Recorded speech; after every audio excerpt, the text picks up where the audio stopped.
This is right by the convention center. I can get a little bit wider. Don't know if his plans are to get back onto the freeway or not. And I'm also wondering where the black and whites are. I know that there is a helicopter above it still making calls. The car just made a turn right there. Oh, you can see it. We're picking up Pico right now.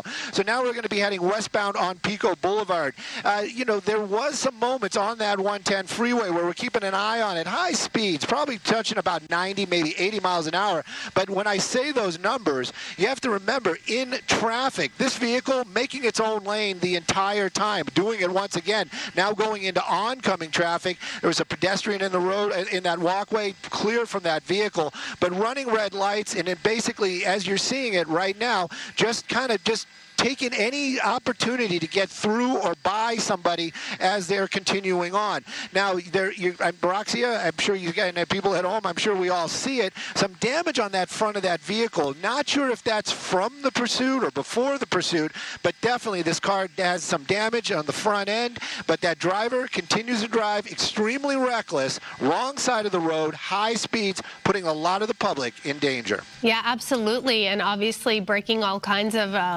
rules and laws along the way, ignoring those lights, making his or her own lane. What else do we know about the vehicle, aside from the fact we do see that front end damage? We're uncertain when that happened. The vehicle, as far as being stolen, we don't have that information, and we also don't know how many people are inside of that vehicle. Am I right? No, I haven't heard anything. I mean, clearly there is the driver. I do know it's a Ford. I believe it's a Ford Fusion. Don't quote me on that. That's not really my type of vehicle to keep an eye on. But this one, I can tell you, moving along very, very quickly out here. We're making our way in the Harvard Heights area. Just think Adams, Jefferson area right in there. And you know what? I can see that the vehicle's slowing down a little bit. It looks like we're making a turn. Now, this is actually maybe a good thing. Maybe they're making their way back over to the 10 freeway, northbound on Vermont. We're going to be heading into Koreatown if he keeps up this direction. And I venture to say we're going to start seeing some traffic out there. That was the helicopter that I was talking about. Actually went right by the police station. That was what I was going wide for. I was just kind of curious. I'm like, isn't there a police station right there? Isn't that Olympic?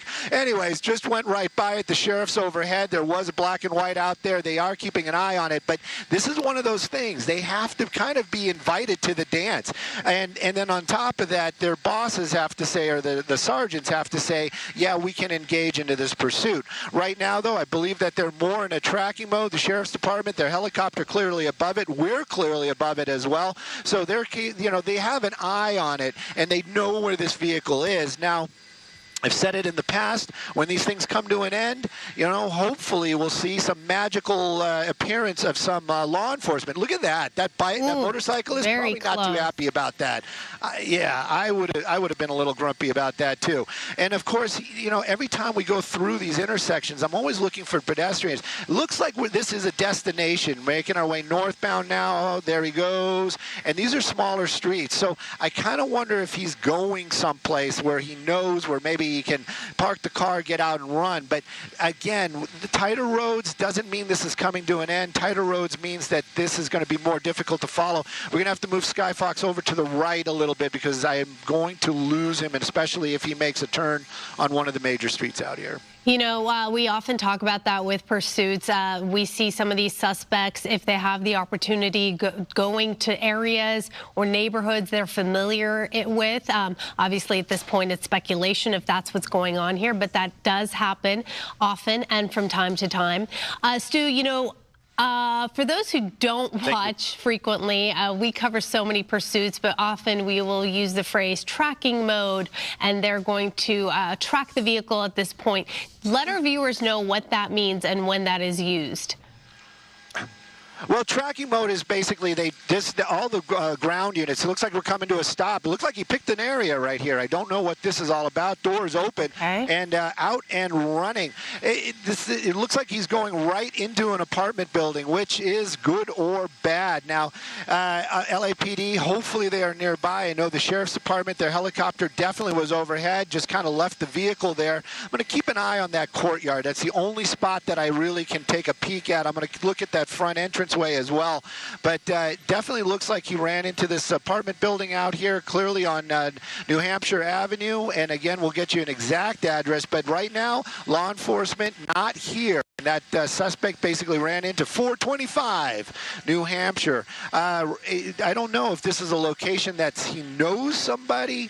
If that vehicle is registered to him, I can almost guarantee you law enforcement's going to be knocking on his door eventually. But right now, car sitting out on the roadway, suspect ran into the apartment building, and we'll see, possibly we're going to get some 911 calls. And there is the sheriff's helicopter. And Araxia, to answer the question that you asked so long ago, tracking mode is where they basically discontinue the vehicles on the ground, and they just let the helicopter track it. It has worked in the past, especially when there's reckless driving. They'll basically start driving a little bit more calm. In this case, we didn't see anything like that. That vehicle continued to make those fast moves out there and drove very reckless. But right now, though, that suspect inside one of these apartment buildings, 425. I'm looking for the car once again. I shouldn't have followed the helicopter, but at any rate, the pursuit portion of this now over. Well, you know, with tracking mode, they do that because they don't want to endanger the public. As you said, sometimes you have a busy area, there's pedestrians around or just cars, and obviously the people on the road have no idea what's going on. So they do that in order to not escalate the situation. In this case, though, because they were in tracking mode, it looks like it gave this individual an opportunity to somewhat get a head start in their escape plan. So as we can see, that car down below, that was the suspect's vehicle, and it appears as though he was the only person in that vehicle. And at this time, it looks like officers have arrived. You see deputies down below, and they're going into that parking garage. But that's a big building, and this person could be pretty much anywhere, especially if it's an area they're familiar with. Who knows? Yeah, definitely. And it looks like, and I seem to agree with that, is that he ran in through the garage door. I thought for a second, though, he went through that front door. But when he ran out, now I'm kind of thinking the other way, too. I don't think he went into the underground parking. I'm not 100% on that. I can tell you, though, California Highway Patrol now here on scene, and they are going to be making that effort to take that suspect into custody. They definitely have the vehicle. There's no doubt about that. We haven't heard anything about it being stolen, so if it is registered, the registered owner is going to have to make some kind of effort to pick that vehicle back up.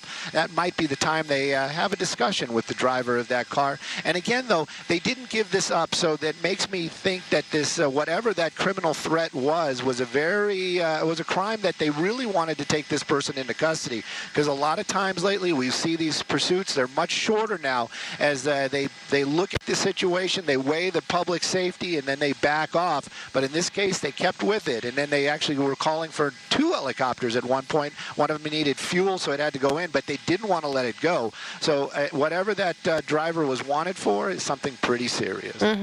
So just for people who weren't following this before, we do have some video of this individual when he was on the road. Again, this was a pursuit on the 110 freeway near downtown LA. It began in Alhambra, though, and the suspect was wanted for a criminal threat. That is all we knew at that time, and so far that is all we know.